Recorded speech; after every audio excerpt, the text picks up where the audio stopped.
Hey everyone, welcome to BODS Mayhem Hour. I'm your host, John the Bod, aka the Bod Father. I have an awesome guest, as always, for you guys this Tuesday evening. You only hear these interviews right here on Uber City Radio and BODS Mayhem Hour. This man, I remember him from back in the day. I called him the Party King, and pretty much it's what he was. This man needs no introduction, but I'll give it to you anyway. It's Mr. Andrew W.K. Andrew, thanks for being on the show. Oh, thank you, Bodfather. This is awesome. Can I ask you a quick question about your name? Sure, go right ahead. I mean, and thank you for referring to me as the Party King. How did you get Bodfather? What is Bod? Well, it all happened a long time ago back in high school. I just said, my name's John, and I want something to rhyme with it, so I said, hey, how about John the Bod? It's pretty close to a rhyme, yeah. I mean, John the Bon doesn't have the same ring to it, right? Because Bod doesn't rhyme with John, so I was saying, like, if you did say John the Bon, I mean, the bonbons are good. I definitely like chocolate, but Bod, that's way more hardcore, and it looks cool written out too. So, are you do you do bodybuilding? No, I do cheeseburger bodybuilding right there. Oh, okay, good. Well, that still counts. That is, any way that you build the body, it does count as bodybuilding. Oh, no, it's just a weird name. I just thought of it, and it stuck, and I did paranormal research, and everybody just called me Bod, and it stuck with that, and I said, well, I want to add something else to the radio thing here. It's like, Awesome. I was like, how about Bodfather? Yeah. That's a great name, too, and again, the logo looks good, the Mayhem Hour. Is it an hour of mayhem of you with is it talk, or is there music too? It's actually 2 hours. My shows have changed since I've been on here for a while. It's actually 2 hours, and yes, they are interviews, and they are music, and contests, giveaways. I mean, anything and everything. Nice. That's the best. So, well, thank you again for having me on today. Oh, no problem whatsoever. I want to get to your tour. You're touring up till, what is it, May 18th? Is that right? That's amazing. How do you know about that? I don't even know if we've announced that yet. Oh, it was actually on your website. It is? I'm just trying to think what dates we would have put up there yet. Well, there's a whole bunch of touring. We're actually just confirming. Hopefully it'll be formally announced. Everything will be announced this next week, or at least the week after the latest. And there's going to be a lot of shows coming up of all different kinds. Some very special shows, things that I've never, ever done before. And I'm very excited about it. I mean, 2012 was the most we had toured in a long time. It was our biggest year we ever had in many, many ways. Mm-hmm. And I want 2013 to be even bigger. So the shows that are up there right now, that's just a portion of what's to come. You guys actually, did you take a break? Because I noticed that I didn't see much from you guys, but then all of a sudden in 2012, bam, you guys are right back in it. Well, that was because that was our 10th anniversary. Okay. 2012 was, at least for the U.S., sort of the official 10-year anniversary celebration of Andrew W.K. And it wasn't like a break in the formal sense. I didn't want to take a break. We just had, around 2005, things got very complicated. Not just business or legal things, but just a whole bunch of situations, sort of personal situations, not just involving me, but other people, my sort of handlers and folks I worked with. But the good thing is, over those years, like 2005, 2006, 2007, 2008, around 2009, we had resolved most of those issues, and we're prepared to come back bigger and better than ever. And, sometimes that saying rings true, everything happens for a reason. I think if even that stuff that seemed so bad and hard at the time hadn't happened, I feel like I might not even be sitting here talking to you at all. So I'm grateful. I don't question how things go once they go. If I can see a bright future in front of me and had a lot of joy behind me, that's all I can ask for. Are you recording anything new right now, Andrew? Are you guys working on anything right now? Yes. Working on lots of stuff, but definitely new music. Several releases, and I've been working on the main new rock and roll album for the last 2 years, off and on. Definitely all the touring last year and all the work we did last year on the anniversary did slow down the new album. But again, 2013 is my main hope for this new album to get done, and I'm very excited about it. I'm very motivated to do it, and I really appreciate you even asking about it, and everyone out there that's been wanting new songs. It means so much to me that you even care, and I'm going to do my best to not let you down with this new album. Well, anything you need from the Bodfather and Uber City Radio to put your stuff out there, send it. We'll put it out here for you. Thank you. You know, also, you could use some of your powers to send helpful spirits and guardian angels my way and help them do good bidding to further the cause of this power of positive partying. Yes.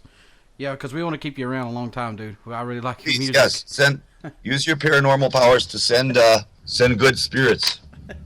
This new album that's coming out, is it still going to be based on the older ones coming out? You know, the positive partying style? I mean, because it will be powerful, positive rock and roll about partying and having fun in life, for sure. Mm-hmm.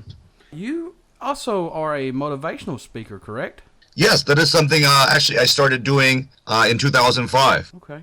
Do you get a lot of, when you go to these events, are there a lot of people there? Do you have a lot of people come up to you after that and say, hey, look, I was stuck in a rut, and then I listened to some of your music, it really got me through? How does that, help you out?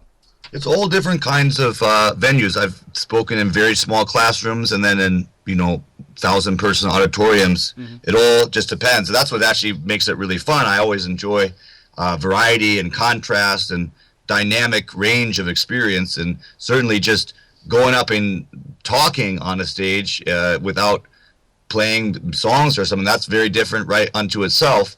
And that's what I liked about it. It was scary, and it was challenging, and it was new. But I figured this was another way to get to that place of joy. Music can take us there. Talking to someone can take you there. Reading can take you there. Eating cheeseburgers can take you to that place of joy. Whatever way we can use to get to that feeling of joyful power and energized enthusiasm about life, I want to go there. That's my main goal.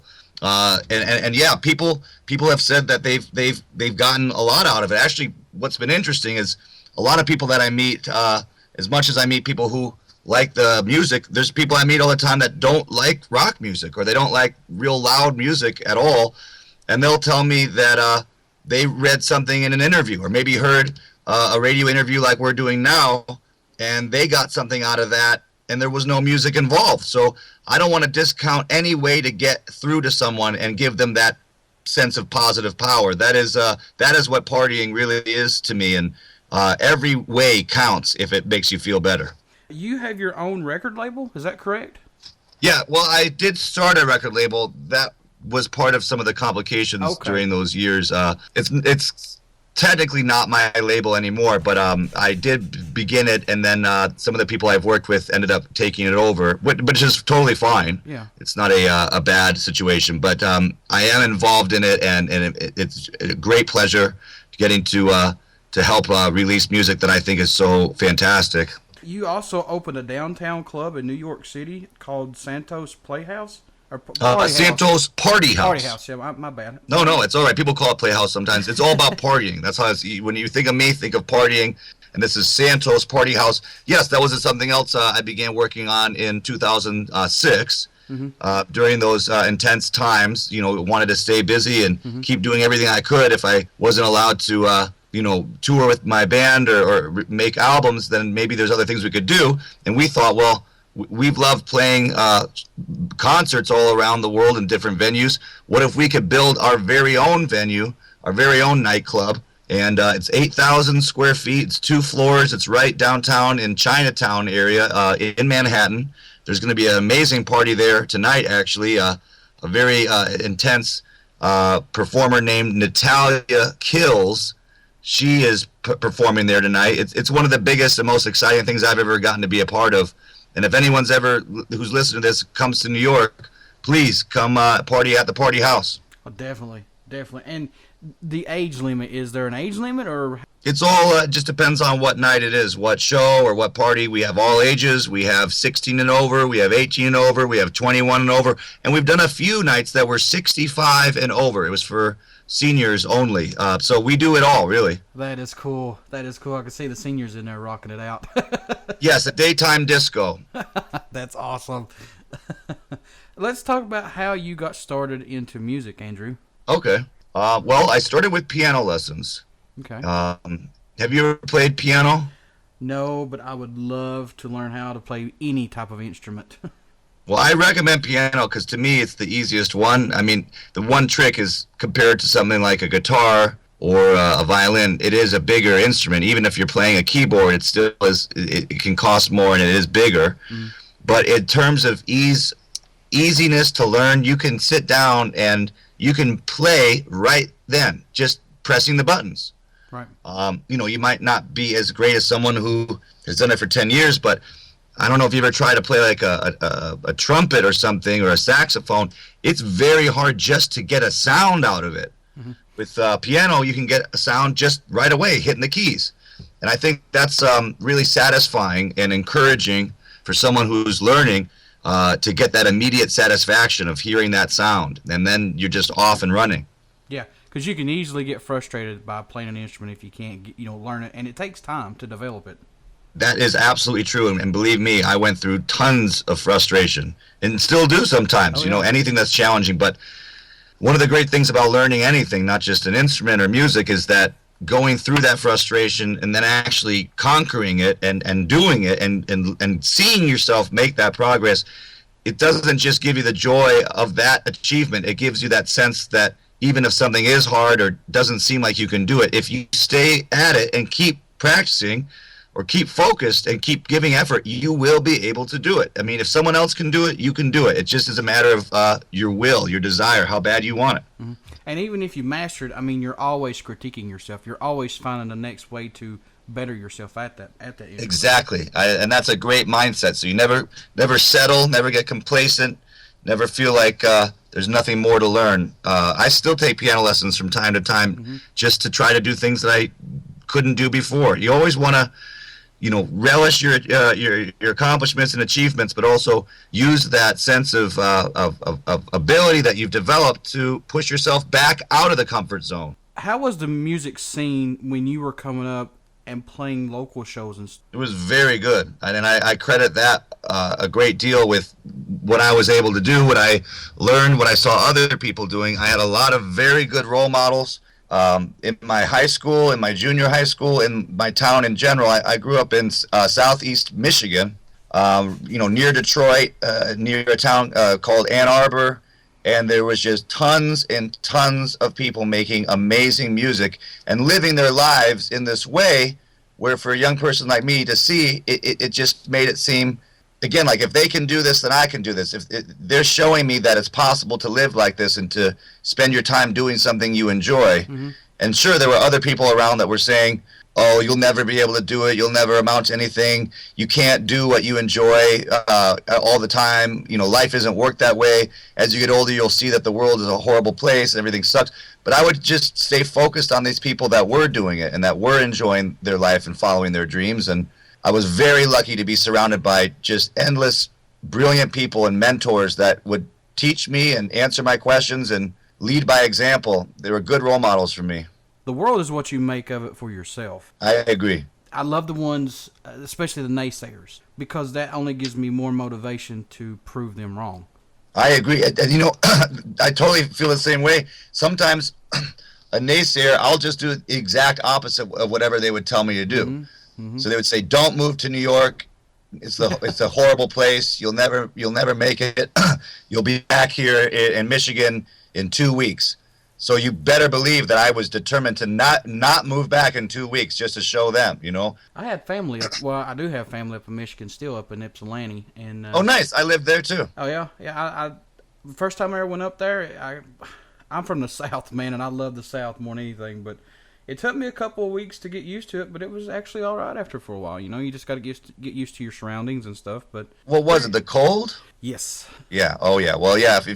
I got most of my band is from Florida or Texas, and they don't like the cold. That's for sure. I really like the seasons. I love down south as well, and spent a lot of time there. My brother lives in Orlando, Florida. Oh wow. Because he plays golf. I mean, I like every place. But I do like seasons. Yeah. I like to see the fall, and I like snow, and I like it all. I want that variety. Everybody that's in your band, Andrew, do you all tribute to the songs, or is it just you, or how do you guys work on that? It depends. It's sort of case by case sometimes. Okay. Certainly live, the band does stuff that I never would have thought of. I mean, a lot of them are so much better musicians than I am that they'll come up with stuff that I couldn't have done even if I, had thought of it. I wouldn't have been able to play it. And we've done different albums in different ways and different recordings in different ways. It's all whatever it takes to make the music the best. I'll do. There's a lot of the songs that I haven't written any of them. And that's how it was for years. And like I'm saying, going back to that 2005 situation, it's always I'm just another person trying to contribute to this vision, and it's a shared vision of many more people than just me. What are the inspiration behind the songs for you guys?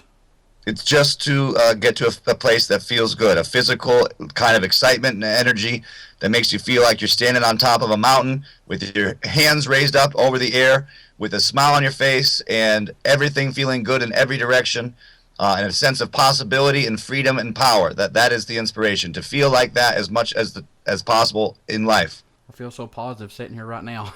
I hope so. That's good. That means it's working. No negative, man. That's what I like.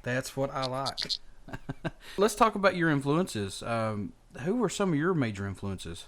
Well, definitely the piano, that instrument itself. I think that probably had the most impact on just how the music sounds and how the parts are written and just the way it all works. Because before I ever heard any music, really, like in terms of bands or rock music or really anything, I was started with the piano, just my teachers playing piano. I mean, I heard like kids' songs and nursery rhymes and things, so maybe those were an influence too. But I like all kinds of stuff, but I don't really try to incorporate what I like into what I do, because I feel like what I do is just something that it's not too hard or tricky. You just do it. Mm-hmm. And I can have all kinds of other interests myself, but those don't need to get involved. Like, for example, you could be a house painter, paint outside of houses or inside of houses, and be a really good house painter.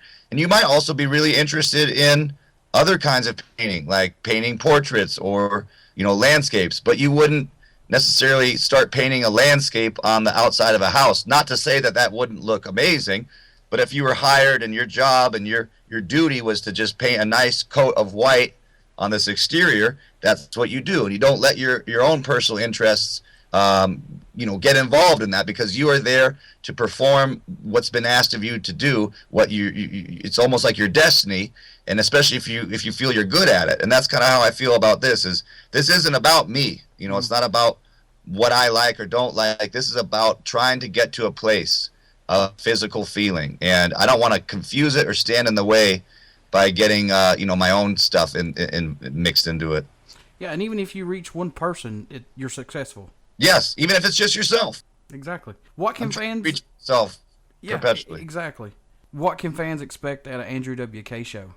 Oh, wow. They're all different kinds of shows, for sure, like we were talking about. But if you come to see the full band show, it's going to be us playing as many songs as we can with as much intensity as we can. If you come to one of my solo shows, it's going to be like you're part of the band and we're all singing along in that room together, like arm in arm, like hanging out in our house together, singing the songs, and I'll play keyboard. If you come to one of the lectures or the motivational talks, it's our time to talk about whatever we want to talk about. And if you come see me play with someone else, I'll just be trying to do the best I can for their music. It's all different kinds of stuff. But again, the whole point is I want you to leave from that show feeling like like life is amazing, the world is yours, that anything that you ever want to do, you can do. You stay in touch with that excitement and that euphoria that hopefully washed over you during the night or the day or wherever it was, and you seize it and you cherish it and you don't let it go. And if you ever feel down later after it, you can remember how you felt then and realize it was true, that was a true feeling, and it's still there. It just depends on seeing it that way. You got to keep that good stuff that makes you feel happy. You got to keep it right in your heart at all times. Even if it's just one song or one idea or something that someone said to you or something that makes you laugh or a movie, you got to keep those protected, those things that give you joy, because you're going to want to call upon them in those challenging moments. Right. Has anyone ever come up to you or sent you a message saying, "Hey man, look, your music has really changed my life. It got me out of a rut," or anything like that? Yes, that's one of the amazing things that music can do, or that entertainment can do, or just when one person receives someone else's offering. But I always tell them, and I really feel it's true, they are the ones that made themselves feel like that. They may have been reminded of some feeling through me. They may have been put in touch with some part of themselves that they had, forgotten about or covered up through me. But it's their choice. They have to interpret what I'm offering or what anyone's offering to feel good. They have to give it a chance to let them feel good. And I say you got to give yourself that credit and realize that you have that power so that you can call upon it again if I'm not there or something else isn't there. You're the one who looks out into the world and decides whether to see it as good or bad or inspiring or disheartening. It's just up to each one of us. So never always give yourself credit in those situations too. I've always said music is a relief for everybody, and everybody has their own way of getting relief through music. Yes, I pray that everybody has something like that in their life, that where you don't have to try or do anything, it just washes over you, and once you open yourself to it, and just fills you with pure good feeling, pure love, pure joy. Do you prefer clubs or festivals, Andrew, or does it really matter? I like them all. I mean, again, I like the variety. Yeah. If you only ever played clubs, then it wouldn't get boring, but you want to be in that outside. I like festivals because I like the smell of the outdoors, like the smell of the grass, and the sun can be pretty intense and can get hot out there, but I appreciate that as well, and just be able to look out at that sky. You don't see the sky when you're in a club. Yeah. But I love clubs because they're dark and they're black, and there's not a lot to see, so all you can see is the lights and what they're doing, and just all the different places to play. There's something special about all of them. Yeah. And what are some of your memorable shows that you that stick out in your mind the most? Oh, geez. I mean, there's so many. There's been sometimes at festivals, because you're outside, where the weather almost becomes part of the show. And so if you had a song about the sun or something, and you're out singing in the summer with the sun beating down, that adds this real neat extra element of atmosphere to the whole experience. And of course, there's the rain, and we've played festivals where it was a perfectly beautiful day, and then right when we started playing, we have a song called I Get Wet. Mm-hmm. We usually play it towards the end of our set. And I several times, I swear, right when we kick into that song, all of a sudden it just started raining. And sometimes where it's still real sunny, and a beautiful day, you're looking around to spot a rainbow because you can't believe it's raining, and you're singing about getting wet, and here you are standing on stage getting wet with the crowd and everyone getting wet. Those are special kind of moments where it's so intense during any show. But I always try to, if it feels like that, to have those moments where I can sort of step out of my head just for 1 second and say, wow, this is really happening. Mm-hmm. Andrew, how can people get a hold of you if they want to say, hey, we love your stuff, or buy your merch? How can they do that? Well, of course, I think actually, did you and I got in touch through the computer. Did we get in touch through Twitter? We got in touch through, actually, Facebook. Okay. So, yeah, any of those. Facebook.com/AndrewWK, Twitter.com/AndrewWK, and it's always one word, so AndrewWK. Obviously, my main site is AndrewWK.com, so that will have our store for T-shirts and CDs, and we got all kinds of crazy stuff there. It's like keychains and stickers, and we got a book of sheet music that we just got in stock, so that's exciting. But yeah, and then you can always write to me on Twitter is good. You can write my contacts on the About section of AndrewWK.com. And then if you see me, say hello. That's the best way. Yeah, definitely. Go talk to him, people. He won't bite you. Trust me. All right, Andrew, man, thank you so much for being on the show this evening. But before I let you go, would you care to do a promo for the show? Oh, yeah, for sure. What? Tell me what to say. Just say, this is Andrew WK, and you're listening to BODS Mayhem Hour. Okay, all right. Hello there, this is Andrew WK, and you are tuned in and partying with my very good friend, the Bodfather, on BODS Mayhem Hour. Awesome. Thank you so much. Thank you. Everybody, please stick around. We're going to have some songs coming up here from Mr. Andrew WK himself. Like I said, you only hear these interviews right here on Uber City Radio and BODS Mayhem Hour. Thank you all so much. And Andrew, party hard, my friend. Party hard, Bod.